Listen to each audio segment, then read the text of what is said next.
What's up, you guys? It's Graham here. So about 10 months ago, my buddy and I met up for lunch and came up with a wild, original concept that's never been done before here on YouTube: selling merch. After all, it seems like pretty much every YouTuber is doing it, some of which are making millions of dollars from their clothing lines. And since I would like to consider myself a somewhat savvy business person, I figured I must be missing out on a huge potential revenue stream if I don't join the ranks and offer my own merch too. Because let's face it, you're not a real YouTuber until you print your logo on a t-shirt. But there was a bit of a problem. See, I'm a real estate guy, and I know absolutely nothing about how to run an e-commerce clothing business. In fact, I knew there would be a very steep learning curve if I just tried to figure this out on my own, not to mention all the time it would take me to figure out what I was doing. So I enlisted the help of a buddy, Vince Wang, to help take over the reins, run the business, and set up the infrastructure. But first, we needed to meet up and discuss the details. Now, when this thought first crossed my mind to sell merch, I thought to myself, why don't I just go the conventional route and make a Teespring store? After all, that seems like the best way to sell merch with very little involvement from me whatsoever, because Teespring handles everything. Now, for those of you not familiar with how this all works, the concept is very simple. Teespring is a platform that operates by volume, and they source a lot of their products from Honduras, Haiti, and the Dominican Republic. They then ship them to the USA, and then the prints are stamped in Kentucky as they're ordered. This prevents them from ever printing more than they sell, that helps keep costs relatively low, and because they operate on such a mega scale, the entire process is really just as automated as it could get. And then for the creator, all they need to do is come up with a design, upload it on the website, set a price, and that's it. Plus, they offer pretty seamless YouTube integrations so that your merch shows up as an ad below your video and makes it easily accessible to your subscribers without seeming too in your face. And I'm not gonna lie, the profits from Teespring are pretty decent and very straightforward, and here's how that works. Depending on how much you sell, they have a fixed price for all of their products, and then they leave it up to you to decide how much you sell it for. That means anything above their fixed price just becomes your profit. Now, that all sounds really good, and I was on board at first until I started thinking about some of the downsides. At first, because Teespring is its own platform, you're only able to send people to their website and their landing page, not your own. And that was a bit of a deterrent to me because I wanted to build out my own merch infrastructure in the event I wanted to expand in the future. Now, second, I was concerned with quality issues from Teespring. I've seen some manufacturing issues in the past, and if I was going to sell anything, I absolutely didn't want anyone unhappy with their order. So I wanted a little bit more control about where I was going to be sourcing products from, and I couldn't necessarily get that through Teespring. The third, Teespring tends to take a little while to actually send out their order. In fact, on their website, it says they typically take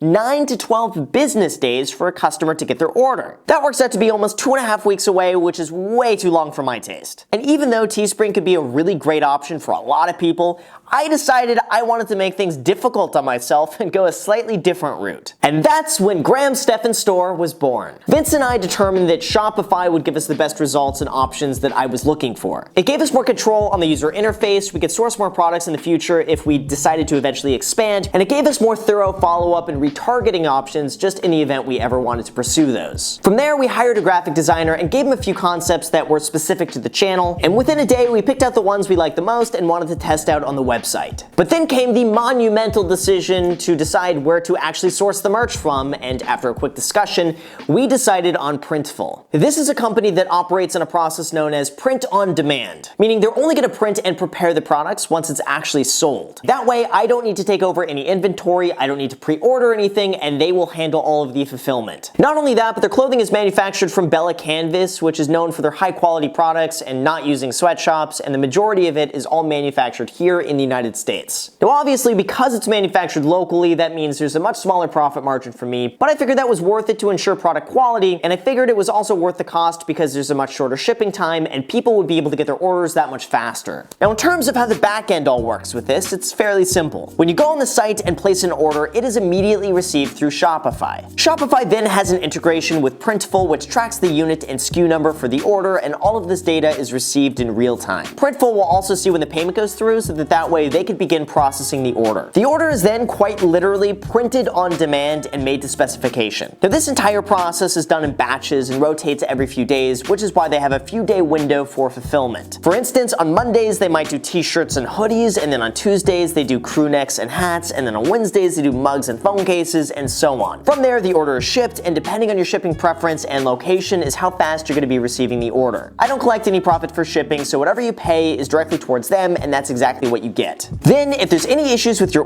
order, or you need any assistance with something, or if you're just lonely and need someone to talk to, then Vince's team member handles all communication. This way, I could do my best to remove myself from the day-to-day operation and let someone else handle it full time. And now for the moment you've all been waiting for. How much money do I actually make from doing all of this? Well, within the first month of launching the site, which would be in January of 2019, I announced the new merch store in a YouTube video about why I didn't do well in college, and throughout that entire month, we did about $1,500 in total revenue. However, the profit there was a little bit different. Admittedly, the cost of goods is something that eats into a decent amount of that revenue. For instance, my cost is almost $27 for a hoodie, a t-shirt cost me about $13, and a hat is $16. In addition to that, I also pay a processing fee of 2.7% of the total order plus 30 cents. Then I pay an additional $79 to $120 per month for Shopify, and then 10% of whatever is left over goes to Vince for setting up the store and making sure everything is running smoothly. So anyway, I'm not going to drag you through this video any longer. Here are the final profit numbers that you came to see. In January, I made $585 after all expenses. February made $286.75, March made $274.02, April made $58.38. May was actually a crazy month because despite the fact that I sold some stuff in there, after all expenses, I lost $20.48. But June, I made it back with a total profit of $170.12. July, I made $220.30. August, I made $211.49, and September, I made $243.15. That means in total, so far for 2019, I have made $2,028.73 selling merch. And here's what I have to say about that. But first, I realized that my cost of goods is pretty high, and my total profit could be much more if I brought those costs down. However, the entire point of doing all of this was that I could try out a proof of concept and test out demand to see if this is something even worth pursuing. There was no sense in me going and buying 1,000 units and tying up several $1,000s if no one was going to go and buy my merch or had any interest in it. So this allowed me to see how much demand there was and gauge which type of products people wanted the most of, which, according to my analytics, is the Do Epic t-shirt. So if I were going to go all out with this and really dedicate my time to sell merch, knowing what I know now, I would probably just end up pre-ordering a whole bunch of the most popular items in bulk, go with a fulfillment center like 3PL, which would handle all of the supply, inventory, and shipping, and then they would just charge a small fee per order. Doing that would give me much better profit margins in terms of selling merch. Now, secondly, being completely honest, I thought selling merch was going to be a very easy thing to do. It seems like every YouTuber is doing it, so I just assumed it was going to be a super viable business right from the start. But I was wrong. I thought this was something I could just throw in the description and it would start selling itself, but nope, it doesn't work that way. In order for sales to go up, I need to be continually mentioning the business in order to bring up its awareness. And that brings me to my third realization. I'm just not a great salesperson, and I don't feel good constantly pushing something down your throat. Like, I have to literally force myself to mention that I have a program I sell every now and then. Link in description, but otherwise people just don't even know it exists. Doing something like this does not come naturally to me, but I also understand I have to mention it, otherwise nobody is going to know about it. So at least for me, I found that there's got to be a really fine balance between how many times you can mention something before it starts getting really annoying. So given all of that, I was faced with a very sobering realization. I don't want to pitch a product all the time, so when I do actually go and mention something, I have to be very selective about it. So the fact is, if I am going to pitch something, it's a lot better for me to pitch my program than it is the merch line, which is pretty low ROI, all things considered. So that, you guys, is exactly how much I've made selling merch and exactly what goes on behind the scenes just to bring you a hoodie that says Avocado Toast Society on it. There was a lot more that went into it than I initially realized when I was thinking about selling merch, but it's been a very eye-opening experience to see how this business operates and how it runs. And in terms of my store, I'm still going to be keeping it going and keeping it available for anyone out there who just wants to get some merch, and I'm still going to be coming up with new fun designs just to keep it fresh and exciting. Plus, it's really cool to be out there and see people wearing it and doing epic and joining the Avocado Toast Society, and as always, smashing the like button for the YouTube algorithm if you have not done that already. So with that said, you guys, thank you so much for watching. I really appreciate it. As always, if you have not already subscribed, make sure to subscribe. I post 3 videos a week, Monday, Wednesday, Friday, so if you want to see those videos,